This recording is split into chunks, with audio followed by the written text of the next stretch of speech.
नमस्कार बच्चों, एक बार फिर ऑनलाइन आपके बीच छत्तीसगढ़ की एक बड़ी खबर जो कि डीएमई से है, जिसमें आज एक दिन का डेट एक्सटेंड किया गया है। जैसा कि बहुत सारे ऐसे स्टूडेंट होंगे या जितना रजिस्ट्रेशन होना चाहिए नहीं हुआ होगा, या किसी भी ऑफिशियली कारणों से जो है एक दिन का डेट बढ़ा दिया गया है। और अभी जो है आपको एक दिन का और समय मिलेगा रजिस्ट्रेशन का, और एक दिन और जो है आपको लास्ट पेमेंट करने का चॉइस फिलिंग, ये चॉइस लॉकिंग का समय आपको मिलेगा। जैसा कि इसको आप देख सकते हैं इस न्यूज़ को, जैसा कि छत्तीसगढ़ डीएमई के द्वारा आज जो नोटिस जारी हुआ है, जैसा कि आप भी देख सकते हैं इसको, ये आज के डेट में इवनिंग के आसपास में आया है ये डेट। जैसा कि ये देख सकते हैं, डेट 1 अगस्त जो है 23:59, जो कि आपको 11:59 में जो है लास्ट डेट था, जो कि 22 तारीख के नोटिफिकेशन में जारी किया गया था। अब इसका डेट जो है बढ़ा दिया गया है 2 अगस्त को, 2 अगस्त तक के बढ़ा दिया गया है, जिसमें कि आज और कल आपके लिए समय मिल रहा है। तो एक दिन का समय और मिल रहा है आपके लिए। और साथ ही साथ जो है ऑनलाइन आवेदन सुधार तथा ऑनलाइन आवेदन शुल्क जमा करने की जो तिथि है वो 3 अगस्त कर दिया गया है, जो कि 18 आवर्स तक का, और मतलब शाम 6 बजे तक आप कर सकते हैं। संस्था चयन की अंतिम तिथि जो है वो भी 3 तारीख तक है, जो कि शाम रात 11:59 तक आप कर सकते हैं। तो ये आपके लिए बहुत इंपॉर्टेंट है। वैसे छात्र जिनको कि किसी कारणों से या किसी कई ऐसे हैं जिनको सर्वर का प्रॉब्लम है या पेमेंट का बहुत ज़्यादा प्रॉब्लम हुआ है। इस बार जो सबसे ज़्यादा प्रॉब्लम जो फेस करना पड़ा है वो पेमेंट को लेकर के हुआ है, क्योंकि छोटे अमाउंट तो बड़ा इजीली पेमेंट हुआ है, लेकिन जो बड़े अमाउंट है, जो कि प्राइवेट कॉलेज के लिए जो भी स्टूडेंट रजिस्ट्रेशन करना चाह रहे थे, उनको 1 लाख से ऊपर के अमाउंट के लिए बहुत परेशानी गई है। तो मेरा डीएमई से भी रिक्वेस्ट है कि आप ऐसे बैंक को उसमें ऐड करें जो कि ईज़िली अवेलेबल हो। जैसा कि आपके जो बैंक की जो लिस्ट दी गई है, उसमें एक चीज़ समझ में नहीं आता कि ऐसे-ऐसे बैंक जिसे लोग नहीं जानते हैं, उस बैंक को ऐड करने से ऐड करने का कोई मतलब नहीं है। जैसा कि आप एक ऐसा सुविधा बनाएँ, जैसा कि आप देखिए कि एसबीआई जैसा बैंक, वो ऐड नहीं है उसमें नेट बैंकिंग में। और बाकी जो डेबिट कार्ड है, डेबिट कार्ड का एक सीमा होता है, लिमिट होता है। तो आप नेट बैंकिंग के द्वारा जो कि कोई भी स्टूडेंट या पेरेंट्स जो है बड़ी ईज़िली पेमेंट कर सकते हैं, जबकि उसमें एसबीआई का आपने ऑप्शन नहीं दिया है। तो डीएमई से हमारा रिक्वेस्ट है कि आप जब भी नेक्स्ट ईयर में ऐसा करें, तो एक जो नेशनल बैंक है, जो सबसे बड़ी बैंक मानते हैं एसबीआई को, आपने एसबीआई का नेट बैंकिंग आपने नहीं दिया है। ये बहुत बड़ा, माने क्या कह सकते हैं, दुर्भाग्य भी बोल सकते हैं डीएमई का। क्योंकि बाकी हर स्टेट के जो भी काउंसलिंग हुए हैं उसमें पेमेंट जो एसबीआई के द्वारा या और भी, जैसा कि आपका आईसीआईसीआई का भी नेट बैंकिंग का कोई भी ऑप्शन नहीं है।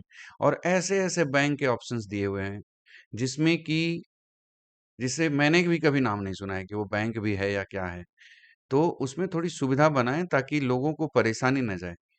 सरकारी जो संस्थान है वो इसलिए बनाया जाता है कि भाई आपको सुविधा मिल सके और बड़ी आसानी से लोग आपके जो भी है सॉफ्टवेयर को यूज़ कर सकें।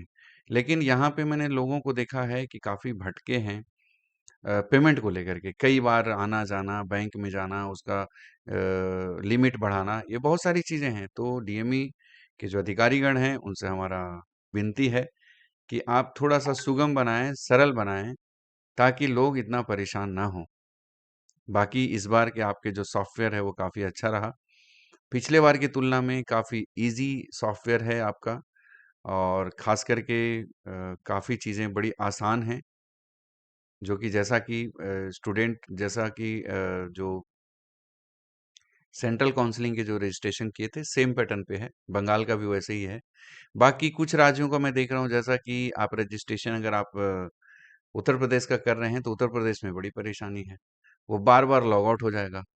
कर्नाटका की तो सबसे बड़ा परेशानी है, अभी तक के आप जितना भी फॉर्म भरे होंगे, जो भी छात्र मेरे वीडियोज़ को देख रहे हैं, आप एक चीज़ महसूस ज़रूर किए होंगे कि कर्नाटका का फॉर्म भरना सबसे टफ है।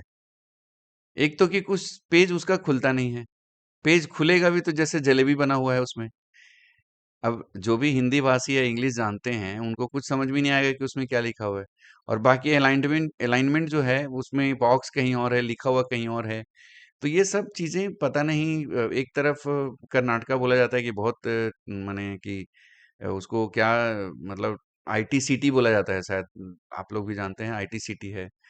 तो आईटी-सिटी है और आपका बैंगलोर में स्थित है आपकी केई ये जो ऑफ़िस है, और आपका सॉफ्टवेयर है जो कि ये हैंडल नहीं कर पा रहा है, बताइए। तो या तो हो सकता है कि आप रजिस्ट्रेशन नहीं करवाने देना चाह रहे होंगे बच्चों का, कि अदर स्टेट का बच्चा हमारे यहाँ रजिस्ट्रेशन करे, या फिर आपका जो है सॉफ्टवेयर में फॉल्ट है कि आपको एक ही चीज़ों को 3-3 बार डेट निकालना पड़ रहा है, एक्सटेंड करना पड़ रहा है, बच्चे ईज़िली फॉर्म नहीं भर पा रहे हैं। इसमें कभी भी कोई भी चीज़ को अपलोड करें तो अपलोड भी सही से नहीं होता है। कभी अपलोड होगा फिर लॉग आउट हो जाएगा। हर पेज में पता नहीं क्या है, अब आप लोग क्या देखना चाहते हैं। तो मेरा कहना है सभी डीएमई जो भी हैं अधिकारीगण, कि आप ऐसा सॉफ्टवेयर बनाएँ जिससे कि स्टूडेंट को सुविधा हो। अब आपका एक होगा कि उसमें एक्सक्यूज़ कि भई पूरे ऑल इंडिया के बच्चे अटैक वो जो भी हैं रजिस्ट्रेशन करते हैं। तो बाकी राज्यों में भी तो हो रहा है। जैसे कि आप राजस्थान का देख सकते हैं, कितना आसान रजिस्ट्रेशन है। आप वेस्ट बंगाल का देख सकते हैं, बिहार का रजिस्ट्रेशन है, ये सब बहुत आसान है। ख़ैर, ये काम सरकारी तंत्र का है, ये हमारा नहीं है, लेकिन हाँ, हम ज़रूर एक सॉरी रिक्वेस्ट कर सकते हैं कि बच्चों की सुविधा हो और बच्चों के लिए आसान हो चीज़ें। सिस्टम इसलिए भी बनाया जाता है कि लोगों को आसानी हो। ऐसा नहीं कि डिफ़िकल्ट कर दें। आप देखिए कि सेंट्रल काउंसलिंग के जो भी फॉर्म भरे जाते हैं या फिर जो नीट का फॉर्म भरा जाता है, वो कितना आसान होता है। तो ऐसे ही आप लोग भी अपने स्टेट में जो भी प्रोसेस करते हैं, उसको अच्छे तरीके से करें। तो आज का अपडेट छत्तीसगढ़ का भी बहुत बड़ा है कि आपके लिए भी 1 दिन का डेट बढ़ा दिया गया है रजिस्ट्रेशन का। जैसा कि अब 2 तारीख तक के आप रजिस्ट्रेशन कर पाएँगे। 3 तारीख तक आप फ़ीस दे पाएँगे और उसमें एडिट कर पाएँगे। लेकिन चॉइस फिलिंग और लॉकिंग का जो है, वो 1 दिन का बढ़ाया गया है। और बाकी जो है आपको एज़ इट इज़ 6 तारीख तक के आपको रिजल्ट आ जाएगा छत्तीसगढ़ का।